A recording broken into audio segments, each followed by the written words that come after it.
तो आज हम बात करते हैं HTML के फॉर्म टैग की। ठीक है।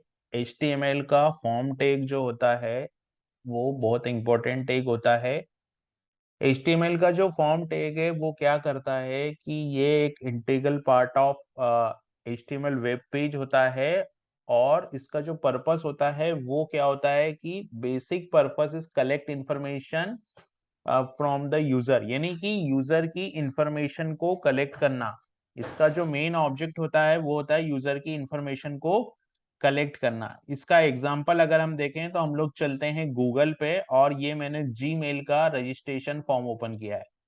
तो ये जीमेल का रजिस्ट्रेशन फॉर्म आप देख रहे हैं, यहाँ पे फर्स्ट नेम, लास्ट नेम, यहाँ पे यूजर नेम, फिर पासवर्ड और फिर कंफर्म पासवर्ड। तो ये है फॉर्म। जब आप इसके नेक्स्ट बटन पे क्लिक करेंगे तो ये पूरा जो डेटा है वो गूगल के सर्वर पे जाएगा। जो इंफॉर्मेशन आपने यहाँ पे फिल की है वो पूरा जो डेटा है वो गूगल के मतलब सर्वर पे जाएगा। जब आप सबमिट बटन पे क्लिक करेंगे तब ये होगा। तो ये बहुत इंपॉर्टेंट होता है। और यहाँ पे जैसे कि यहाँ पर मैंने एक एग्जांपल फॉर्म का स्क्रीनशॉट ले रखा है। यहाँ पे क्या होता है, फॉर्म जो होता है वो कैसे हो सकता है कि रजिस्ट्रेशन फॉर्म हो सकता है, लॉगिन फॉर्म हो सकता है। आप अगर कोई प्रोडक्ट को ऑर्डर कर रहे हैं तो ऑर्डर करने के लिए जो फॉर्म, जो इंफॉर्मेशन आप भरते हैं वो एक फॉर्म हो सकता है। उसके बाद में यहाँ पर कोई फीडबैक आप सेंड कर सकते हो तो वो एक फॉर्म हो सकता है। अब यहाँ पर आप एक फॉर्म का एग्जांपल देख रहे हैं, तो मैंने यहाँ पे स्टूडेंट डेटा एंट्री फॉर्म, यहाँ पे कुछ इनपुट कंट्रोल होते हैं हमारे पास में, है ना। जैसे कि इनपुट कंट्रोल क्या होते हैं, तो ये जैसे फॉर्म हम बनाते हैं तो कुछ कंट्रोल होते हैं। टेक्स्ट बॉक्सेस होते हैं, रेडियो बटन होता है और सेलेक्ट बॉक्स होता है, टेक्स्ट एरिया होता है। इसके बारे में हम देखेंगे। पहले हम लोग एक फॉर्म का स्ट्रक्चर देखते हैं कि एक बेसिक फॉर्म किस तरीके से बनाया जाता है। तो यहाँ पे मैंने एक फोल्डर बना लिया है विजुअल स्टूडियो कोड के अंदर, फॉर्म नाम का। इसके अंदर मैं एक HTML फाइल बनाता हूं। तो यहाँ पर मैंने लिखी example1.html, ये एक फाइल बना ली। और यहाँ पे मैंने example5 का जो कोड है वो जनरेट कर लिया। यहाँ पे मैं लिखूंगा demo HTML form, demo HTML form. ये मैंने यहाँ पे डेमो HTML फॉर्म लिख दिया। और अभी यहाँ पे मैं एक फॉर्म टैग लिखूंगा। तो आप देख रहे हैं यहाँ पे फॉर्म टैग आ गया है। और ये जो फॉर्म टैग आया ना, ये फॉर्म टैग है। ठीक है। अब इस फॉर्म टैग में क्या होता है कि यहाँ पर कुछ एट्रीब्यूट होते हैं। तो बेसिक फॉर्म टैग जो बनता है ना, जैसे अगर मान लो मैं VS कोड में बना रहा हूं, तो मैंने लिखा फॉर्म, तो यहाँ पर आ गया गेट और पोस्ट, है ना। गेट और पोस्ट दो मेथड होते हैं। ये भी हम आगे देखेंगे कि गेट और पोस्ट का क्या मतलब होता है। ठीक है। तो गेट का मतलब क्या है, यहाँ पर ये एक्शन एट्रीब्यूट है। यहाँ पर आपको वो URL देना होता है बेसिकली, जहां पे डेटा को सेंड करना है ना। यहाँ पे आपको URL देना होगा जहां पे आपका सबमिट फॉर्म जब सबमिट होगा तो वो डेटा कहाँ जाएगा वो हमको देना होगा। ये फॉर्म टैग यहाँ से स्टार्ट हुआ। इसका जो पहला एक्शन एट्रीब्यूट होता है, यहाँ पर वो URL आता है। फॉर्म को सबमिट होने के बाद रिक्वेस्ट जहाँ पे जाएगी डेटा को पोस्ट करने के लिए, वो URL आएगा। और यहाँ पर मेथड है जो कि गेट हो सकता है और पोस्ट हो सकता है। वो हम लोग देखेंगे जब हम लोग फॉर्म सर्वर साइड पे जाएंगे, जबकि मेथड का क्या मतलब है। अभी आप ये मान लीजिए कि यहाँ पे एक मेथड नाम का एट्रीब्यूट होता है, सिंपल। अभी ये फॉर्म टैग को बंद करने के लिए जिस तरीके से एज यूजुअल HTML टैग बंद होते हैं, उसी तरीके से फॉर्म टैग यहाँ पे बंद होता है। और फिर यहाँ पर हम लोग दे सकते हैं इनपुट कंट्रोल, है ना। उसके बाद यहाँ पर क्या आता है, तो यहाँ पर आता है इनपुट कंट्रोल। तो इनपुट कंट्रोल कौन कौन से होते हैं, है ना। इनपुट कंट्रोल जैसे कि मैंने जो बताया था, यहाँ पे इनपुट कंट्रोल से मतलब यहाँ पे टेक्स्ट बॉक्स, रेडियो बटन हो गया, टेक्स्ट बॉक्स हो गया, फिर यहाँ पर सेलेक्ट बॉक्स हो गया, फिर ये सबमिट बटन हो गया। तो ये सारे इनपुट कंट्रोल है। इसके बारे में और भी हम लोग डिटेल में देखेंगे। फिलहाल ये बेसिक स्ट्रक्चर होता है एक फॉर्म को बिल्ड करने का। तो जब भी कोई सबमिट बटन पे क्लिक करेगा तो ये सारा डेटा, यानी कि ये फॉर्म का पूरा डेटा जाएगा सर्वर के पास। ठीक है। अब आता है यहाँ पर कि जो इनपुट कंट्रोल होते हैं ना, जो GUI कंपोनेंट होते हैं, है ना, वो GUI एलिमेंट्स क्या हो सकते हैं। तो देखो, अगर GUI एलिमेंट्स की मैं बात करूं फॉर्म के, तो जो GUI एलिमेंट्स होते हैं वो क्या होते हैं। GUI एलिमेंट, GUI एलिमेंट्स जो होते हैं वो हो सकते हैं GUI एलिमेंट्स। तो GUI एलिमेंट में होता है टेक्स्ट फील्ड, टेक्स्ट फील्ड होता है। टेक्स्ट फील्ड के बाद में एक होता है यहाँ पर चेक बॉक्सेस होता है ना। रेडियो बटन होता है, रेडियो बटन्स और लिस्ट, ये एट्रीब्यूट होते हैं, ये एलिमेंट होते हैं। और भी होते हैं लेकिन बेसिकली ये होते हैं। इनको हम लोग बोलते हैं इनपुट कंट्रोल्स। ठीक है, तो यहां पर क्या है कि an HTML form can contain GUI element. तो जो HTML फॉर्म होता है, जैसा कि ये स्क्रीन पे दिखा, ये इस तरह के एलिमेंट को कंट्रोल करता है, जैसे कि टेक्स्ट बॉक्स हो गया, रेडियो बटन हो गया, ये एग्जांपल है फॉर्म का जो हमने बनाया, राइट। और ये जितनी चीजें हैं ये सब क्या है, ये इनपुट कंट्रोल है। मतलब यूजर का जो डेटा है, यूजर जो डेटा सबमिट करेगा, वो डेटा इन इन कंट्रोल के माध्यम से यूजर जो है वो डेटा क्या करेगा, सबमिट करेगा। और इनपुट कंट्रोल जो होते हैं, input control are generated using 3 type of tag. अब जो इनपुट कंट्रोल है, ये इनपुट कंट्रोल कितने हो गए हमारे पास, टेक्स्ट फील्ड एक इनपुट कंट्रोल है, चेक बॉक्स एक इनपुट कंट्रोल है, रेडियो बटन एक इनपुट कंट्रोल है, लिस्ट एक इनपुट कंट्रोल है। 4 इनपुट कंट्रोल हो गए। अभी इनको जनरेट करने के लिए हमारे पास 3 टाइप के टैग होते हैं, है ना। 3 टाइप्स ऑफ टैग्स जिनकी मदद से इनपुट कंट्रोल जनरेट किए जा सकते हैं। पहला होता है इनपुट टैग, दूसरा होता है जिसको हम लोग बोल सकते हैं टेक्स्ट एरिया, जो टेक्स्ट एरिया हो गया, और ये जो होता है वो सेलेक्ट। तो तीन ये जो है वो तीन हमारे पास में 3 टाइप के टैग हो गए जिनकी मदद से हम लोग इन कंट्रोल को जनरेट करते हैं। फिलहाल मतलब कहने का मतलब ये है कि ये पूरे इनपुट कंट्रोल है, और इनको जनरेट करने के लिए हमारे पास में ये वो टैग हैं जिनकी हेल्प से ये कंट्रोल को जनरेट किए जाते हैं। अभी इसका एग्जांपल हम बनाएंगे तो और ये चीज क्लियर होगी कि किस तरीके से हम लोग इसको क्रिएट कर सकते हैं। ठीक है, तो हम लोगों ने देखा फॉर्म टैग किस तरीके से बनता है और कौन कौन से इनपुट कंट्रोल होते हैं, राइट। अब जो इनपुट एलिमेंट होते हैं वो, इनपुट एलिमेंट बहुत टाइप के हो सकते हैं। इनपुट एलिमेंट के जो टाइप है वो जैसे कि ये कई टाइप के हो सकते हैं, लेकिन इनपुट टैग एक ही होता है और उसके एलिमेंट के टाइप अलग अलग हो सकते हैं। अब इसको समझने के लिए हम लोग क्या करते हैं कि इनपुट टैग बनाते हैं। ठीक है, तो जो इनपुट टैग, ये एक इनपुट टैग होता है और एक इनपुट टैग के जो टाइप होते हैं, है ना। इनपुट इनपुट टेक हमारे पास में एक ही होता है, लेकिन इसके जो टाइप है वो कितने तरह के हो सकते हैं, वो कई तरह के हो सकते हैं। जैसे एग्जांपल के लिए हम लोग अगर देखें तो मैं एक इनपुट टेक बनाऊंगा तो पहला होता है टेक्स्ट। ठीक है, तो मुझे क्या करना पड़ेगा, टाइप एट्रीब्यूट की वैल्यू में टेक्स्ट लिखना पड़ेगा तो टेक्स्ट बॉक्स बन जाएगा। अगर मैं टाइप एट्रीब्यूट की वैल्यू में यहाँ पे टाइप एट्रीब्यूट की जो वैल्यू होगी, टाइप एट्रीब्यूट की, ये भी एक इनपुट कंट्रोल है, स्टूडेंट का नेम, यहाँ पे टाइप एट्रीब्यूट की वैल्यू में मैं टेक्स्ट लिख दूंगा तो टेक्स्ट बॉक्स बन जाएगा। उसके बाद में होता है एक पासवर्ड, ये भी एक इनपुट टाइप है पासवर्ड। तो मुझे, अगर मैंने यहाँ पर लिख दिया type is equal to password, तो पासवर्ड यानी कि ये वाला जो है वो कंट्रोल बन जाएगा, पासवर्ड वाला इनपुट बॉक्स बन जाएगा। उसी तरीके से आता है यहाँ पर चेक बॉक्सेस, तो मैंने यहाँ पे चेक बॉक्स लिख दिया तो चेक बॉक्स हो जाएगा। फिर मैंने यहाँ पे रेडियो बटन लिखा तो रेडियो बटन हो जाएगा। फिफ्थ नंबर पे अगर मैंने यहाँ पे सबमिट बटन लिखा तो यहाँ पे सबमिट बटन हो जाएगा। उसके बाद में अगर मैंने यहाँ पे बटन लिखा तो बटन हो जाएगा, और अगर इमेज लिखा तो इमेज हो जाएगा, और फाइल लिखा तो फाइल हो जाएगा। और इसी तरीके से एक रीसेट बटन भी होता है। तो ये नो कंट्रोल हमने देखे। HTML5 की अगर बात करेंगे तो HTML5 में ये कंट्रोल्स और भी ज्यादा हो सकते हैं। इनपुट टाइप कंट्रोल जो है HTML5 में वो और भी ज्यादा हो सकते हैं। फिलहाल मैंने ये नो देखे। तो हम क्या करते हैं, एक एग्जांपल लेके जनरेट करके देखते हैं। तो हम लोग पहले क्या करेंगे कि एक general syntax of input tag, एक एक इनपुट टैग हम लोग जनरेट करके देखते हैं जिसमें हम लोग एट्रीब्यूट की वैल्यू देंगे नेम। तो वो कैसे जनरेट होगा वो देखो। यहाँ पे फॉर्म टैग आएगा, फॉर्म टैग के बाद में एक्शन एलिमेंट तो आएगा ही आएगा, मेथड यहाँ पे आएगा। अब यहाँ पे मुझे इनपुट बनाना है तो मैं लिखूंगा इनपुट।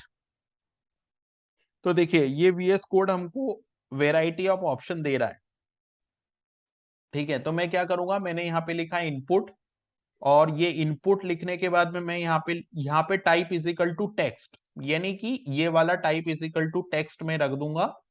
और यहां पर मैंने type is equal to text रखा, फिर यहां पर आएगा एक नेम एट्रीब्यूट। तो मैं नेम में यहां पर वैल्यू सेम रख देता हूं, नेम ही वैल्यू में रख देता हूं यहां पर। और फिर मैं यहाँ पे रख देता हूं साइज और मैक्स लेंथ। अभी इस एट्रीब्यूट के बारे में बाद में देखेंगे, पहले हम लोग एक टेक्स्ट इनपुट जनरेट करके देखते हैं। अब मैं राइट क्लिक करके इसको ओपन विद लाइव सर्वर कर देता हूं। मैंने राइट क्लिक किया और ओपन विद लाइव सर्वर किया, तो आप लोग देखोगे ये इसका जो एग्जाम्पल है वो किस तरीके से दिखेगा। यहां पे मैंने राइट क्लिक किया और ओपन विथ लाइव सर्वर, ठीक है। तो ये इनपुट कंट्रोल यहाँ पे हमको दिखाई दे रहा है। इसके आगे मेरे को एक एट्रीब्यूट जो है मेरे को यहाँ पे लिख देना है नेम।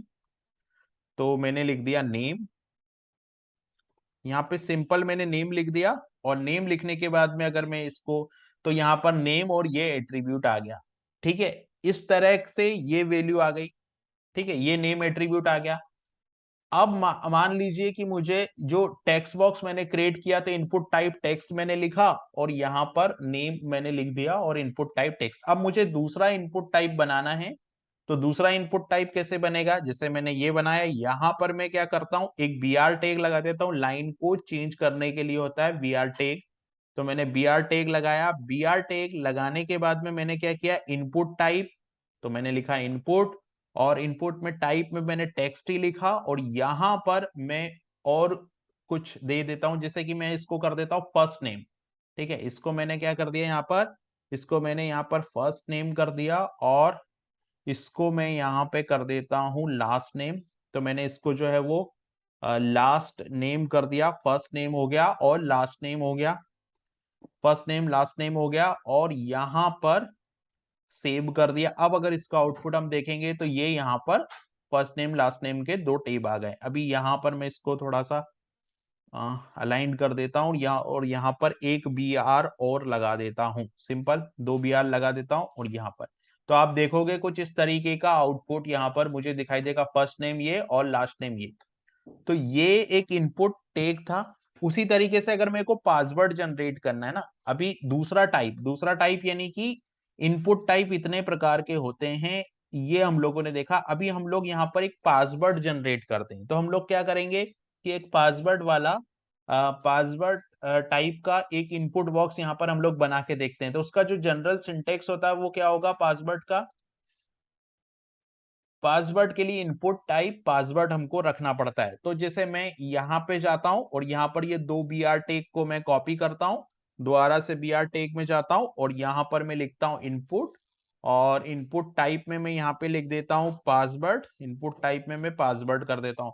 तो आप देखोगे एक और बॉक्स आ जाएगा यहाँ पर, और पासवर्ड, तो यहाँ पे मेरे को लिखना पड़ेगा पासवर्ड, ये पासवर्ड हो गया, और यहाँ पर ये पासवर्ड में लिख दूंगा। यहां पर मैं कुछ भी लिख सकता हूं एज ए पासवर्ड। तो आप देखोगे ये क्या लिख रहा है यहाँ पर, टाइप नहीं होगा क्योंकि ये पासवर्ड टाइप का इनपुट बॉक्स है, ठीक है। तो ये पासवर्ड हो गया, यहां पर हम देखेंगे तो पासवर्ड हो गया। उसी तरीके से अब आता है हमारा चेक बॉक्स। तो अभी हम लोग चेक बॉक्स की तरफ चलते हैं। तो इनपुट टाइप पासवर्ड हम लोगों ने देखा, फिर हम लोग देखते हैं चेक बॉक्स को किस तरीके से क्रिएट किया जाता है। तो इनपुट टाइप में हमको लिखना पड़ेगा चेक बॉक्स। तो चेक बॉक्स के लिए मैं क्या करता हूं कि यहां पर मैं इनपुट टाइप चेक बॉक्स का एक एग्जांपल हम लोग लेते हैं।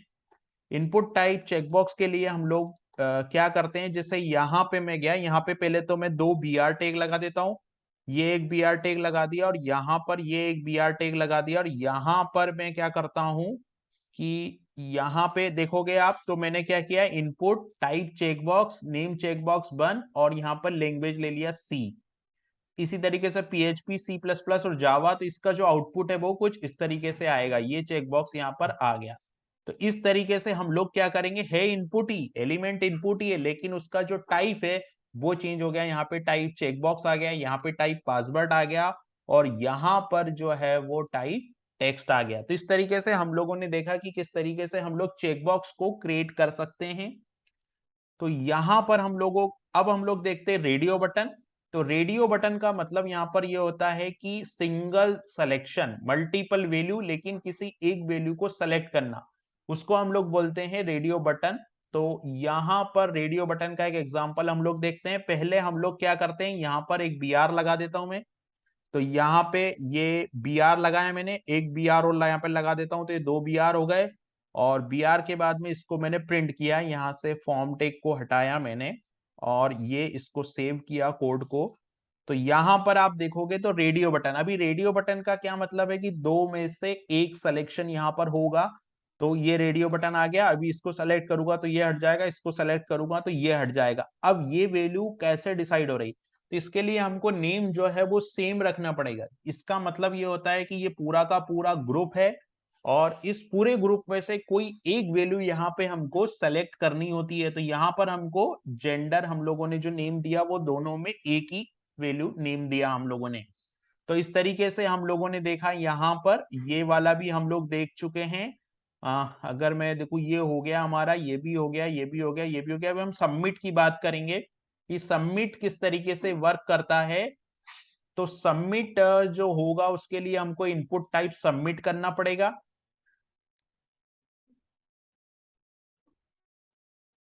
अब हम लोग अगर मान लीजिए हम लोगों को सबमिट बनाना है ना, तो सबमिट बनाने के लिए हमको इनपुट टाइप में सबमिट देना पड़ेगा, और इनपुट टाइप में हमको रीसेट देना पड़ेगा। दोनों में क्या डिफरेंस होता है, दोनों में डिफरेंस ये होगा कि अगर मैं मान लीजिए सबमिट करूंगा ना, तो सबमिट का मतलब होगा यहाँ पे कि फॉर्म सबमिट होगा, सबमिट बटन प्रेस होने के बाद ही पूरा डेटा जो है वो पोस्ट होगा, और रीसेट बटन जो है वो फॉर्म को रीसेट करेगा। तो मैं वैल्यू यहाँ पे रीसेट कर देता हूं, और इस फॉर्म को रन करेंगे तो कुछ इस तरीके से आ गया। तो ये पूरा डेटा मैंने भरा, और रीसेट आप देख रहे हो, मैं यहाँ पे रीसेट बटन प्रेस कर रहा हूं, तो ये जो पूरा डेटा मैंने भरा था ये पूरा रीसेट हो गया डेटा। तो उस तरीके से यहाँ पे ये रीसेट बटन होता है और सबमिट बटन होता है।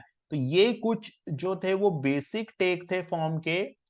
अभी हम लोग इसमें जो नेक्स्ट टैग है वो देखेंगे, कि किस तरीके से हम लोग इमेज इमेज बटन क्रिएट कर सकते हैं। और इमेज बटन भी एक कंट्रोल टैग होता है। इनपुट टाइप में हमको रखना होगा इमेज, है ना। अगर हमको इमेज अपलोड करवानी है तो इनपुट टाइप में हम लोग इमेज रख देंगे, और इमेज इमेज बटन करके जो टैग है वो हम लोग यहाँ पे इनपुट टाइप इमेज बटन रख देंगे, तो इनपुट टाइप इमेज बटन आ जाएगा। मैं एक second input type image button का यहाँ पर एक एग्जांपल लेता हूँ। तो सबमिट बटन के ऊपर हम लोग यहाँ पर इमेज बटन देते हैं, और हमारे पास में SRC है, फोल्डर एग्जाम्पल वन है, फॉर्म है। तो एग्जाम्पल वन के बाद मुझे जाना पड़ेगा यहाँ पे एग्जाम्पल वन फोल्डर के अंदर, और एग्जाम्पल वन फोल्डर के अंदर जाना पड़ेगा इमेजेस फोल्डर के अंदर। तो इसके अंदर मैं जाऊंगा, तो यहां पर मेरे को जाना पड़ेगा इमेजेस फोल्डर के अंदर। तो ये इमेजेस फोल्डर हो गया, और इमेजेस फोल्डर के अंदर ये मुझे रखना पड़ेगा, सिंपल।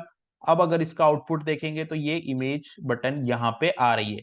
अभी हम लोग इमेज बटन को भी देखेंगे। फिलहाल हम लोगों ने ये, अगर मैं यहाँ पे इमेज को छोड़ दूं, फाइल को छोड़ दूं, तो हम लोगों ने सारे पांच छह कंट्रोल कंपोनेंट से एक फॉर्म यहाँ पर हम लोगों ने बना के देखा।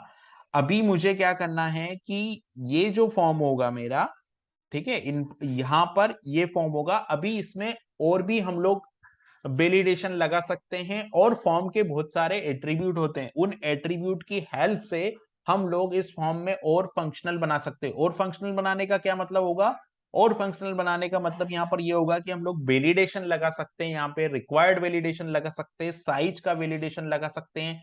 उसके बाद में कोई न्यूमेरिक वैल्यू है तो न्यूमेरिक वैल्यू का भी हम लोग यहाँ पर वैलिडेशन जो है वो लगा सकते हैं।